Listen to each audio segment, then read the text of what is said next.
بسم اللہ الرحمن الرحیم۔ السلام علیکم ناظرین، وزیر اعظم عمران خان کا ایک اور یو ٹرن سامنے آیا ہے۔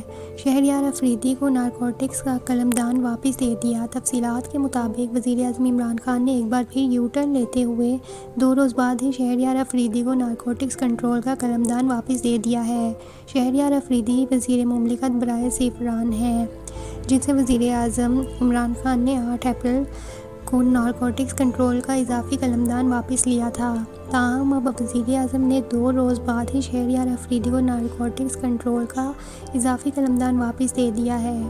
کابینہ کے جاری کردہ نوٹیفکیشن کے مطابق شہریار افریدی ایک بار پھر بطور وزیر مملکت نارکوٹکس کنٹرول کی ذمہ داریاں انجام دیں گے۔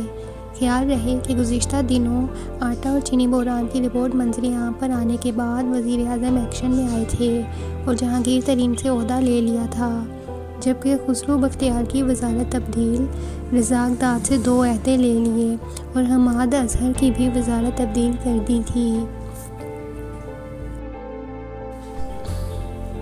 اس کے علاوہ وفاقی وزیر حماد اظہر کو وزارت صنعت کا قلمدان دیا گیا تھا، جبکہ وفاقی وزیر برائے پارلیمانی امور سینئر اعظم سواتی کو نارکوٹکس کنٹرول کا قلمدان دیا گیا تھا۔ یہی وجہ ہے کہ شہریار افریدی سے نارکوٹکس کنٹرول کا اضافی قلمدان واپس لے لیا گیا تھا۔ تاہم آج وزیر اعظم نے اپنا یہ فیصلہ ایک بار پھر تبدیل کر دیا ہے۔ قمر عظیم وزیر تجارت عبدالرزاق داؤد سے وزارت صنعت کا قلمدان واپس لیا اور اسے لے کر حماد اظہر کو دے دیا گیا۔ نجی ٹی وی کے مطابق عبدالرزاق داؤد کو شوگر ایڈوائزری بورڈ کی سربراہی سے بھی ہٹا دیا گیا۔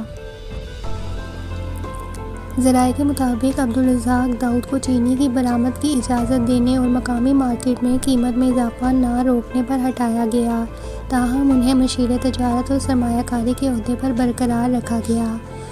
تو فرینڈز، یہ تھی ہماری آج کی ویڈیو۔ امید کرتی ہوں آپ کو ویڈیو پسند آئی ہوگی۔ اگر آپ کو ویڈیو پسند آئی تو اسے لائک اور شیئر کرنا مت بھولیے گا۔ ملتے ہیں اپنی آنے والی نیکسٹ انٹرسٹنگ ویڈیو کے ساتھ۔ تب تک اپنا خیال رکھیں۔ اللہ حافظ۔